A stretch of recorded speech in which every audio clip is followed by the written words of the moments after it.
allow me to present, actually it's not a paper per se, but it is a project, and we're going to call it Human Kinetic Off-Grid Green Power Supply System. Just as the presenter before me acknowledged, electrical energy is the driver of the economy. Electrical energy is good because it is clean and can be easily controlled. However, we have challenges on how we produce this electrical energy. In some instances, we end up presenting or producing electrical energy using not so green technologies. I'm not anti-development, but from where I sit, I believe that all the nuclear reactors in the universe should be decommissioned. That is what I believe. Reason being that disposal of the waste from these reactors poses a great environmental challenge. When we come to diesel power generation or fossil fuel, they cause a lot of environmental harm because of the carbon footprint that they leave behind.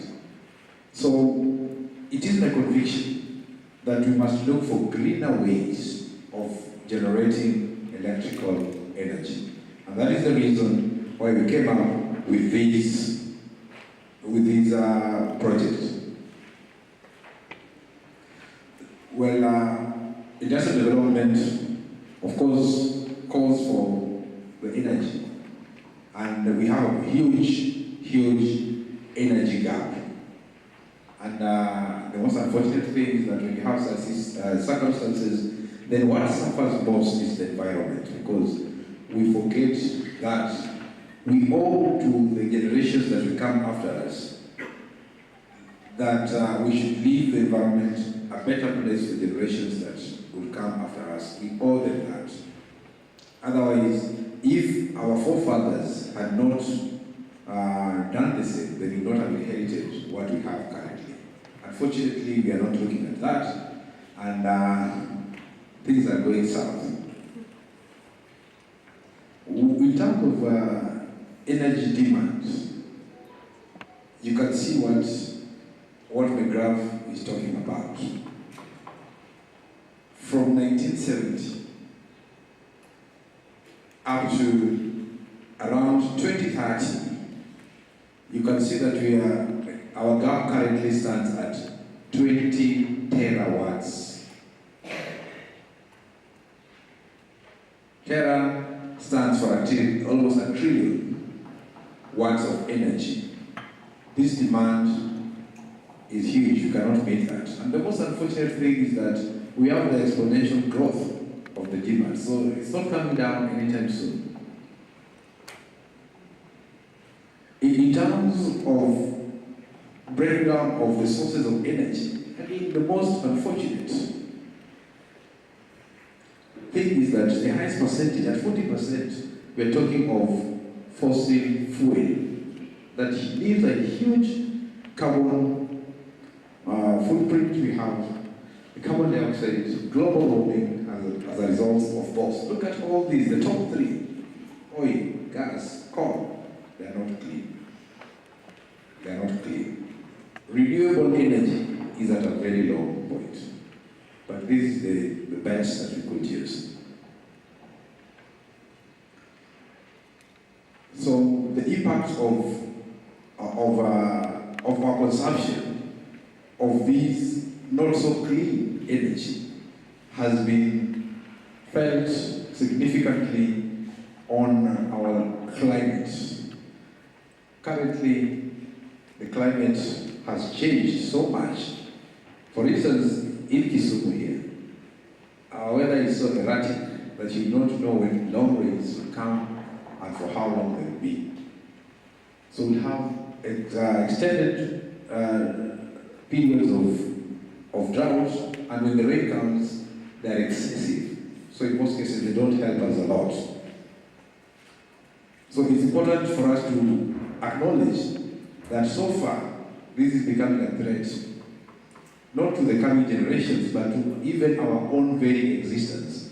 If we don't take proactive measures, then we might experience real impact of our own miscalculations in our own generation, this generation, not even the next generation. I've already talked about that. And just allow me to bring into perspective what we mean by 1 terawatt of energy. For those who come from the Republic, you know that Takwin is the largest hydroelectric power plant from the Kerio Valley. Takwin gives us only 106 megawatts. So you can look at how many Takwins would fit into 1 terawatts. Almost 1,000. Take that and look at 30 terawatts, or 33 terawatts by 2100. It is not a picture that you want to look at. What am I saying? We must look for alternative energy sources. We must do this.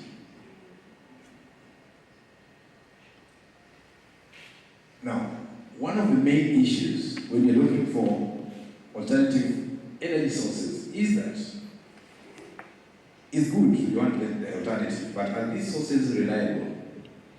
Are they affordable?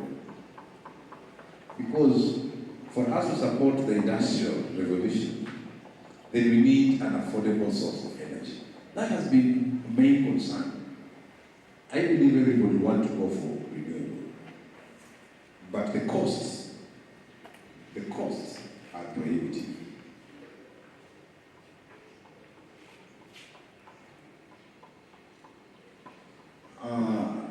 At a glance, alternative or renewable energy sources can be defined as energy sources that do not cause or they have limited net emission of CO2.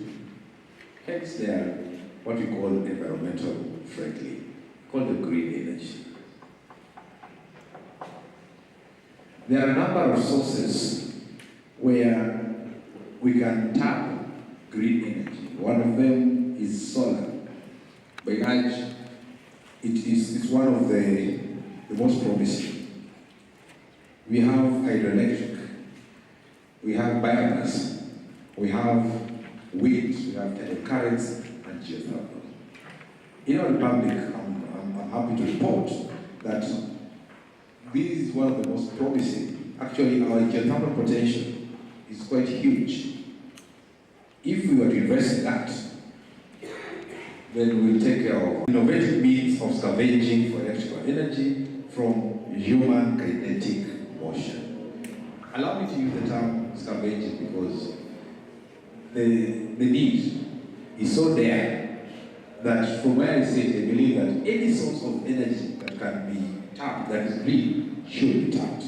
So ours is an innovative way that allows us to generate electrical energy from kinetic motion. Not only by kinetic motion, when they walk, the kinetic energy of the motion is wasted. So we are looking at a way of converting this energy that would have otherwise been wasted into electrical energy that can be tapped and used, that can be used to replace those sorts of green energy sources.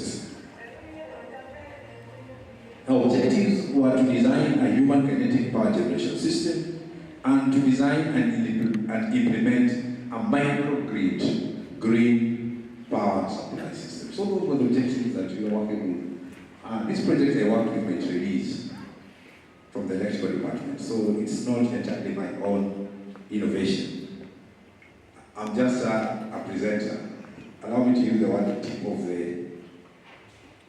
of the iceberg.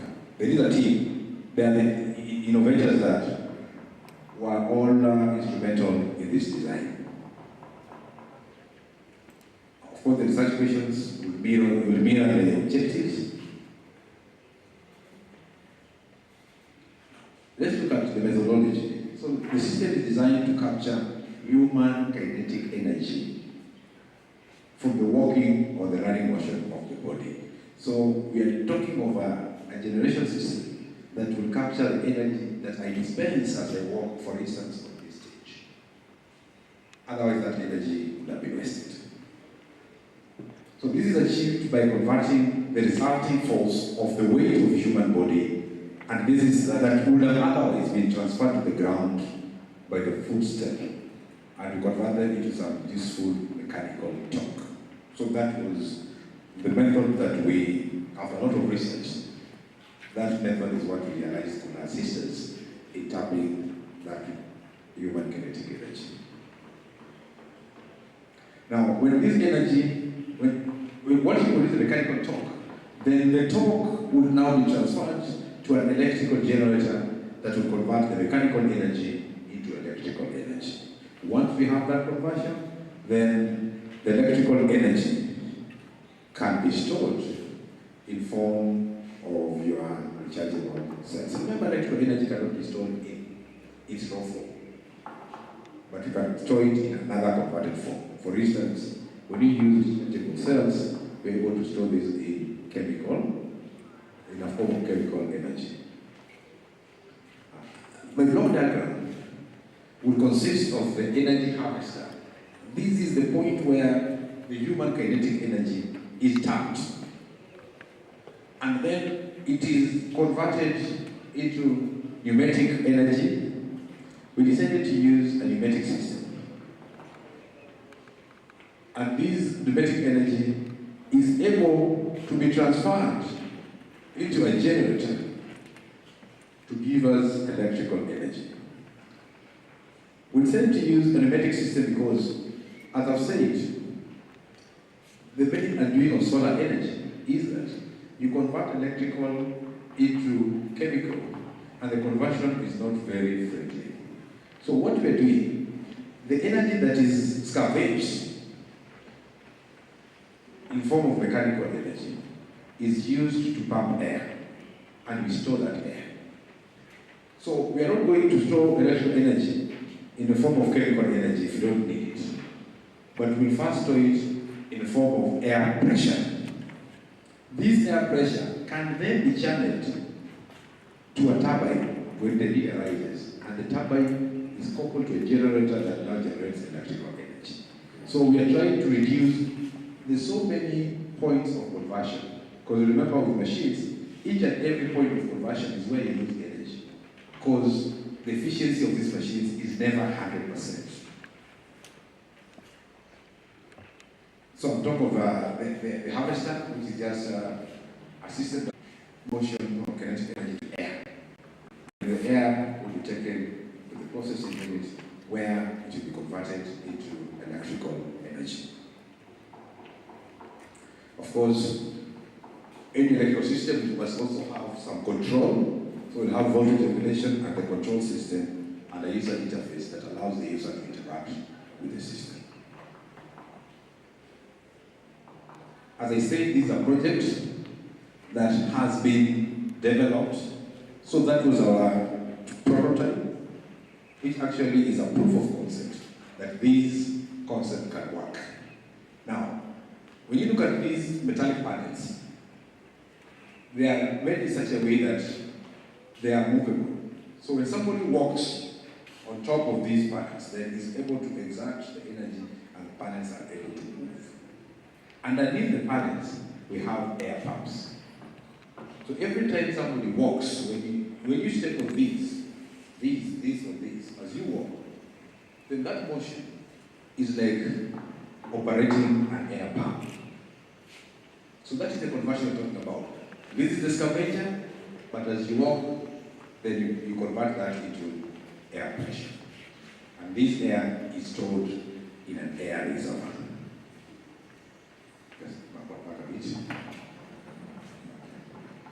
The reservoir is here. So we have a number. In a prototype we had 1, 2, 3, 4, 5, 6, 7, 8, 9, 10 pumps.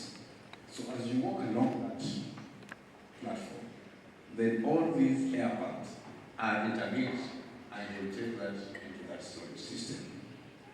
So from this storage system, is where now we'll be able to connect that to an air turbine. So these are projects that was developed and tried and it works. Now, let's look at real life applications. Before COVID, this was very real. Now that we are doing away with COVID, we'll still have such situations. I'm looking at a street full of human beings going about their business as usual. It will not interfere with their normal day-to-day business. But as they walk, we'll have the harvesters on the field. So we'll be able to generate electrical energy without minding those guys' business, without asking them to pay anything. And if you have enough scavengers in such a street, then you'll be able to have enough energy to run the whole street lighting system. That is an example. Another example is a political rally. We are very political in this country. When rallies are called, people come in millions or hundreds of thousands. So you're looking at a situation that these happy people, when they're celebrating, when their politician of choice is speaking, they're also generating electricity for use. Look at stadiums, for instance. If you're able to put those conveyors at the entry point of a stadium, you'll be able, at the end of the day, to generate enough energy to run all activity in that stadium without going for other external source. Churches, we are very religious. We go to churches on a Sunday, or a good day, on Friday, whatever day you pray. When you go to your place of worship, we have hundreds of people passing through a same point, probably one gate or two gates, one door. If you're able to put these systems in these points where the traffic is very high, you generate enough energy to run probably the needs of that church for a whole week, because the church activity probably is just twice or thrice a week. You should be able to run it off-grid. We're talking about microgrid. Creating off-grid and you're still able to sustain your electrical energy needs. So what do we say? The applications are many, and they're real-life applications. We concluded that the systems could be implemented by both national and county governments in high human traffic places, so as to supplement the other energy sources that we do have. Of course, it can also be used in our streets if we slightly change the design of our system so that they can be strong enough to carry the weight of motor vehicles, and we put them in our roads. Then we'll be able to generate enough power to light our streets and also to power our traffic light system. That is another thing.